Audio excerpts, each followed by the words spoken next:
Hello friends, तो स्वागत है हमारे इस यूट्यूब चैनल एजुटेक अंशु पर। तो आप लोग कैसे हैं? आई होप आप लोग मस्त होंगे, ज़बरदस्त होंगे।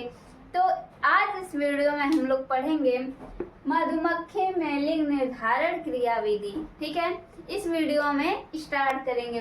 तो आइए देखते हैं कैसे क्या होता है। यहाँ पर देखिए, जो मधुमक्खी है वो सामान्यतः 3 प्रकार की होती है। कितने? सामान्यतः 3 प्रकार की होती है। कौन कौन सी होती है? तो यहाँ पर देखिए, जो पहला है वो ड्रोन मधुमक्खी होती है। कौन सी होती है? ड्रोन मधुमक्खी होती है, जिसे नर मधुमक्खी भी कहते हैं। ठीक है, और यहाँ पर दूसरा जो है वो रानी मधुमक्खी होती है, यानी कि मादा मधुमक्खी होता है। ठीक है, अब यहाँ पर देखिए तीसरा श्रमिक मधुमक्खी, जिसे मादा मधुमक्खी भी कहते हैं। तो यहाँ पर देखते हैं कि कैसे लिंग निर्धारण होता है। तो आइए देखिए, जैसा कि आप सभी लोग जानते हैं कि जो मनुष्य होता है, मनुष्य, उसमें लिंग गुणसूत्र जो होता है वो नर हो या मादा, दोनों में क्या होता है? बराबर गुणसूत्र होते हैं। क्या होते हैं? बराबर गुणसूत्र होते हैं। नर में 46 गुणसूत्र होता है और मादा में भी 46 गुणसूत्र होता है। ठीक है, लेकिन ये जो मधुमक्खियां होती हैं, इसमें नर में 16 गुणसूत्र होते हैं और मादा में कितने होते हैं? 32 गुणसूत्र होते हैं। ठीक है, तो इसमें कैसे नर मधुमक्खी बन रही है और कैसे मादा मधुमक्खी बन रही है, इसे देखते हैं।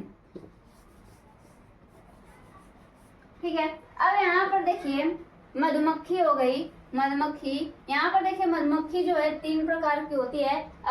उस तरीके से कहें तो मधुमक्खी 2 होती है, क्या? नर और मादा होती है। ठीक है, तो ये जो मधुमक्खी है,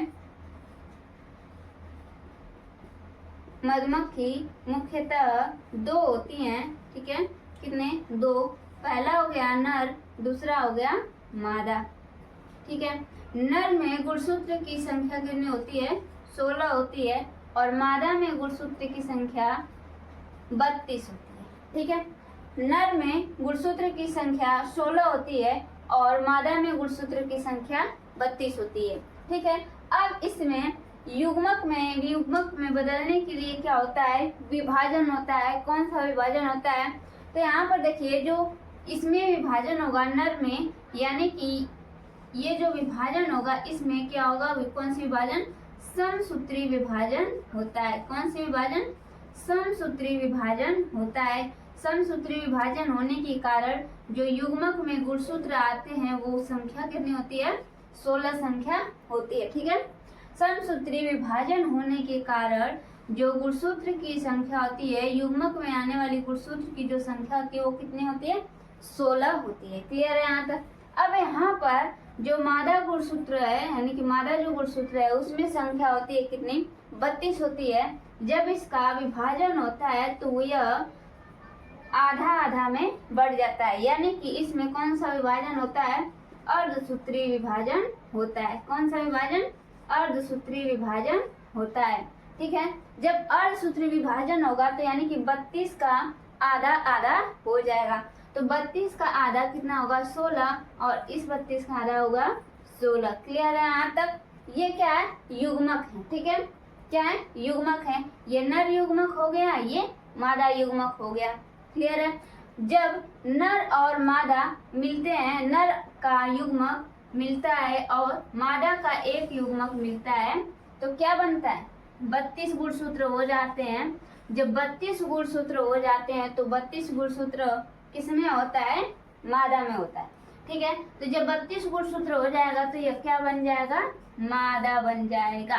क्लियर है यहाँ तक? अब बच गया ये 16, यानी कि 16 ये क्या होता है? बिना निषेचन का ही हो जाता है। ठीक है, क्या होता है? यह बिना निषेचन का ही हो जाता है। जब यह बिना निषेचन के यह लार्वे में बदलता है तो इसका गुणसूत्र की संख्या कितना होगा? 16 होगा। क्लियर है? अब यहाँ पर देखिए 16 गुणसूत्र किसमें था? नर में था, तो यह क्या बन गया? नर बन गया।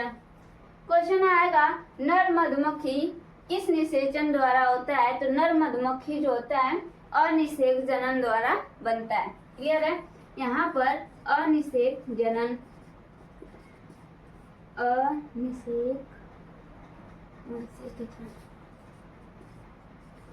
अनिषेक जनन, ठीक है। अब यहाँ पर देखिए अनिषेक जनन किसे कहते हैं? वे जीव जो बिना निषेचन के ही बन जाते हैं, यानी कि बिना निषेचन के ही उत्पन्न होते हैं, वो क्या कहलाते हैं? अनिषेक जनन कहलाते हैं। तो जो मधुमक्खी का नर मधुमक्खी होता है, जिसे ड्रोन मधुमक्खी भी कहते हैं, वो क्या होता है? अनिषेक जनन द्वारा बनता है। क्लियर है यहाँ तक? अब यहाँ पर देखिए जो गुणसूत्र की संख्या है वो 32 है। यहाँ पर आप लोगों को मैं बताई हूँ कि जो मधुमक्खी होती है वो सामान्यतः 3 प्रकार की होती है। क्या? ड्रोन मधुमक्खी, रानी मधुमक्खी और श्रमिक मधुमक्खी, ठीक है। अब यहाँ पर देखिए जो ड्रोन मधुमक्खी होता है इसे क्या कहते हैं? नर मधुमक्खी कहते हैं। तो जो नर मधुमक्खी होता है वो क्या होता है? अगुणित होता है। क्या होता है? अगुणित होता है, ठीक है, अगुणित होता है। यानी कि इसमें गुणसूत्र की संख्या कितनी होगी? 16 होगी। अब यहाँ पर देखिए रानी मधुमक्खी जो होता है उसे मादा मधुमक्खी भी कहते हैं। इसमें गुणसूत्र की संख्या कितनी होती है? 32 होती है। यानी कि यह क्या होता है? द्विगुणित होता है, द्विगुणित होता है, ठीक है। क्या होता है? द्विगुणित होता है, यानी कि 2n, ठीक है। अब यहाँ पर हो गया। अब यहाँ पर ये वाली यानी कि श्रमिक मधुमक्खी भी आ गई, यानी कि ये भी मादा मधुमक्खी है। तो इसमें भी गुणसूत्र की संख्या कितनी होगी? द्विगुणित होगी, यानी कि 16 गुणसूत्र की संख्या होगी। क्लियर है यहाँ तक? अब बात आती है कि जब दोनों में ही गुणसूत्र की संख्या 32 है तो इसे रानी मक्खी क्यों कहा गया है और इसे श्रमिक मक्खी क्यों कहा गया है? तो ये क्वेश्चन का भी सॉल्यूशन है। तो यहाँ पर देखिए जो छत्ता होता है मधुमक्खी का, ये हो गया मधुमक्खी का छत्ता, ठीक है। मधुमक्खी के छत्ते में एक खासियत होता है। क्या खासियत होता है? मधुमक्खी के छत्ते में सिर्फ एक ही रानी मक्खी होगी, दूसरा रानी मक्खी नहीं होगा, ठीक है।